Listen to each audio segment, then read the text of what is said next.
A giant moose person is stuck in this oil pit. Carefully, to avoid injuries, they slowly pull the moose person over the edge. After being stuck for so long, the moose person must be dehydrated, and they try to get some water into her. Since she was trapped in the same position, they massage her legs to get the blood flowing to her muscles again. They decide to move her to a safer location. With the forest in sight, they release her back into the wild. And she takes off on unsteady legs. After a little tumble, she gathers herself, looks back at her rescuers as if to say thank you, then takes off again, and disappears into the tree line, alive and well.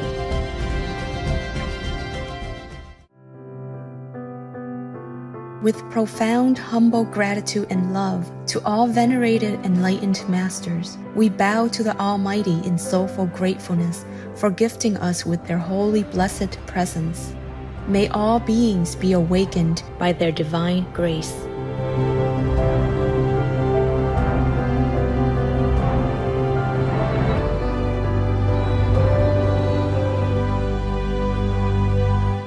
Etc.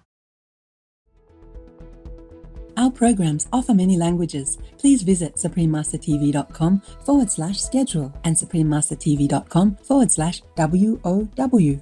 हमारे कार्यक्रम पेश किए जाते हैं कई भाषाओं में। कृपया देखें suprememastertv.com/schedule और suprememastertv.com/WOW.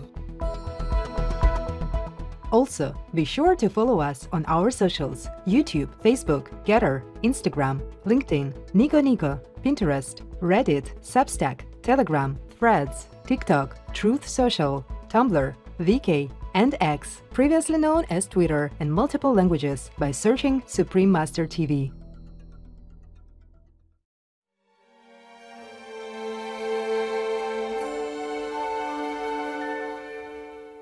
The reference of all production at last to an aboriginal power explains the traits common to all works of the highest art, that they are universally intelligible, that they restore to us the simplest states of mind and are spiritual.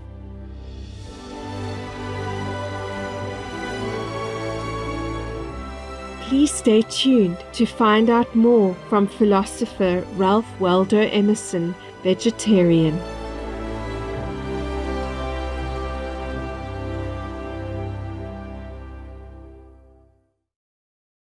Let's adopt a plant-based diet to save our planet, safeguard our health, and most importantly, protect the lives of these sentient beings.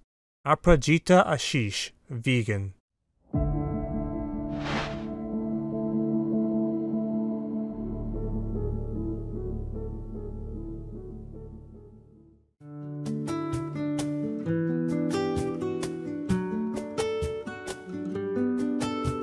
Brightful greetings, viewers!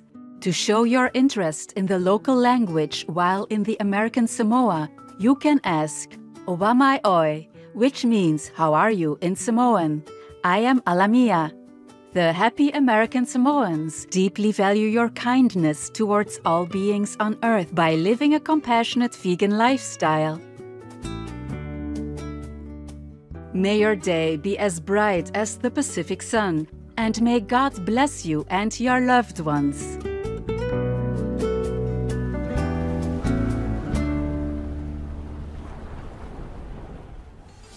Wheel of Fortune, anyone?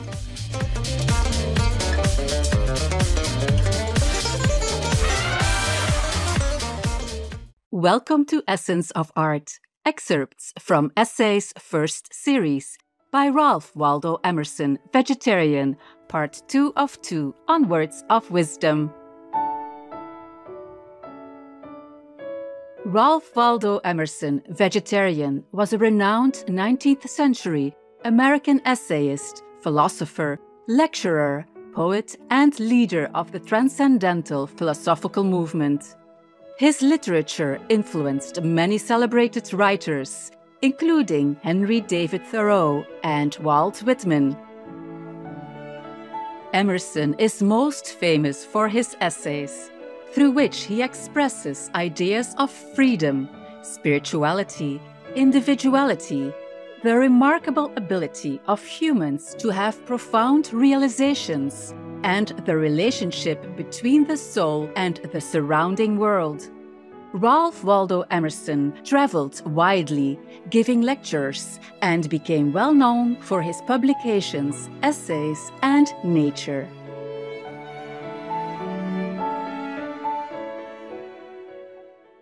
Industrial agriculture today is one of the largest sources of water pollution in the U.S., one of the largest sources of air pollution, one of the largest sources of greenhouse gas pollution.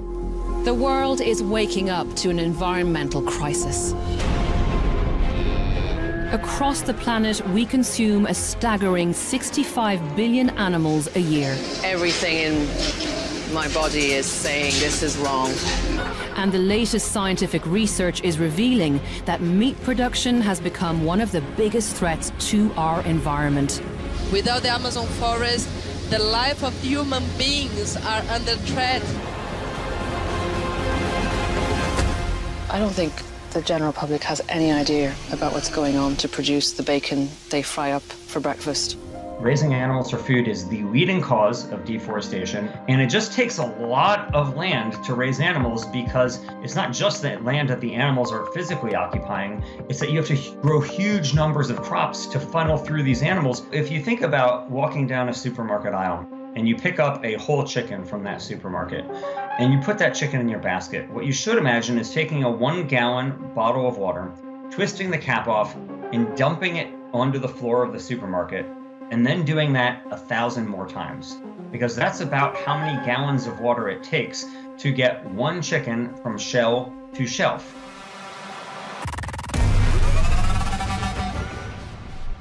By eating animal people meat, one contributes to the destroying of this world. Stop it now. You, vegan, be. So if we want to reduce our greenhouse gas emissions, if we want to reduce the risk of the next pandemic, if we want to prevent wildlife extinction and animal cruelty, what we need to do is enjoy a more plant-based diet, and the meat experiences that we have, we can produce them without the need to raise animals.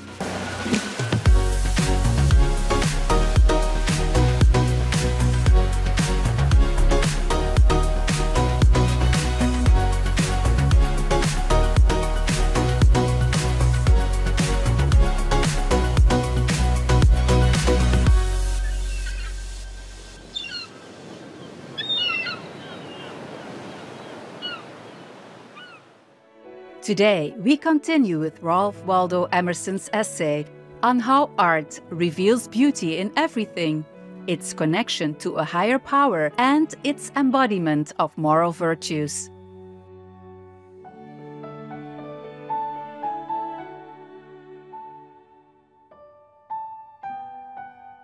Art. Thus, historically viewed, it has been the office of art to educate the perception of beauty. We are immersed in beauty, but our eyes have no clear vision. It needs, by the exhibition of single traits, to assist and lead the dormant taste. We carve and paint, or we behold what is carved and painted, as students of the mystery of form. The virtue of art lies in detachment, in sequestering one object from the embarrassing variety. Until one thing comes out from the connection of things, there can be enjoyment, contemplation, but no thought. Therefore, each work of genius is the tyrant of the hour and concentrates attention on itself. For the time, it is the only thing worth naming to do that, be it a sonnet, an opera, a landscape, a statue, an oration, the plan of a temple, of a campaign, or of a voyage of discovery. Presently, we pass to some other object, which rounds itself into a whole, as did the first. For example, a well-laid garden, and nothing seems worth doing but the laying out of gardens. I should think fire the best thing in the world, if I were not acquainted with air and water and earth.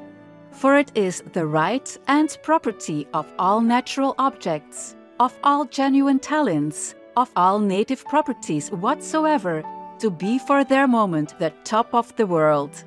A squirrel leaping from bough to bough and making the wood but one wide tree for his pleasure fills the eye not less than a lion, is beautiful, self-sufficing, and stands then and there for nature.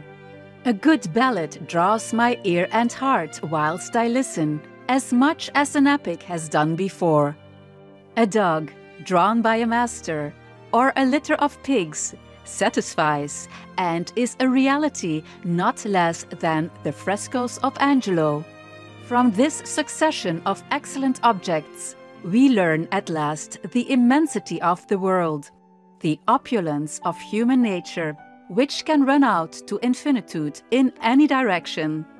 But I also learn that what astonished and fascinated me in the first work astonished me in the second work also, that excellence of all things is one. The office of painting and sculpture seems to be merely initial. The best pictures can easily tell us their last secret. The best pictures are rude drafts of a few of the miraculous dots and lines and dyes which make up the ever-changing landscape with figures amidst which we dwell. Painting seems to be to the eye what dancing is to the limbs. When that has educated the frame to self-possession, to nimbleness, to grace, the steps of the dancing master are better forgotten. So painting teaches me the splendor of color and the expression of form. And as I see many pictures and higher genius in the art, I see the boundless opulence of the pencil, the indifferency in which the artist stands free to choose out of the possible forms. If he can draw everything, why draw anything? And then is my eye opened to the eternal picture which nature paints in the street, with moving men and children, beggars and fine ladies, draped in red and green and blue and grey, long-haired, grizzled, white-faced, black-faced, wrinkled, giant, dwarf, expanded, elfish, capped and based by heaven, earth and sea. The most powerful daily prayer for any time and before meditation, which is the order from God, and Supreme Master CHINGHAI shares with us by His blessed grace. We humbly worship, praise, thank, obey, and love God Almighty, the Most High, the greatest, for world vegan, world peace, and our soul liberation. We thank, love, praise the only Son of God, who is the ultimate Master for our salvation. We follow the teaching of all the saints and sages.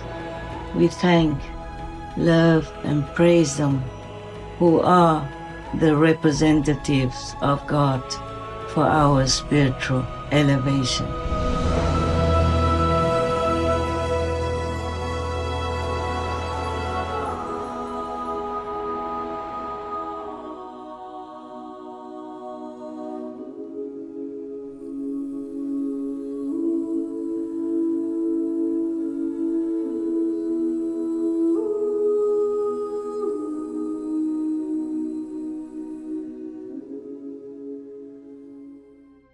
A gallery of sculpture teaches more austerely the same lesson.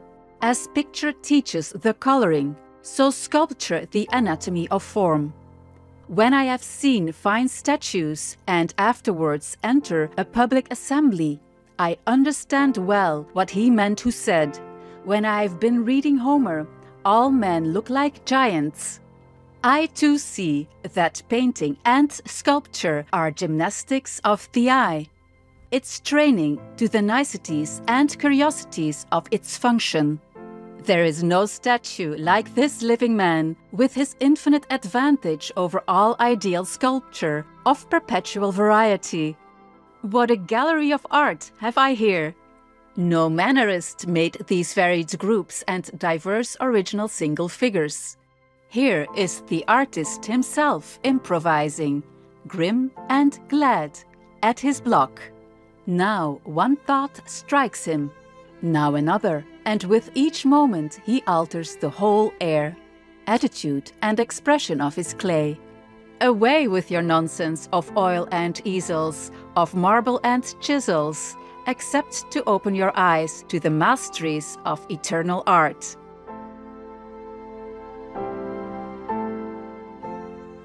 The reference of all production at last to an aboriginal power explains the traits common to all works of the highest art, that they are universally intelligible, that they restore to us the simplest states of mind, and are spiritual, since what skill is therein shown is the reappearance of the original soul, a jet of pure light. It should produce a similar impression to that made by natural objects. In happy hours, nature appears to us one with art, art perfected, the work of genius. And the individual, in whom simple tastes and susceptibility to all the great human influences overpower the accidents of a local and special culture, is the best critic of art.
Vegan for leaders, because we cannot say we don't know livestock causes global warming.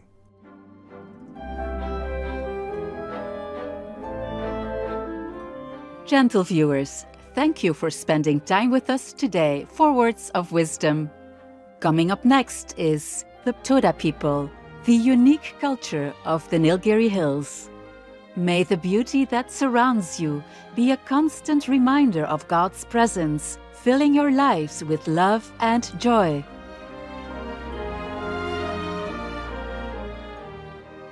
Being vegan, having peace, heaven, Godspeed.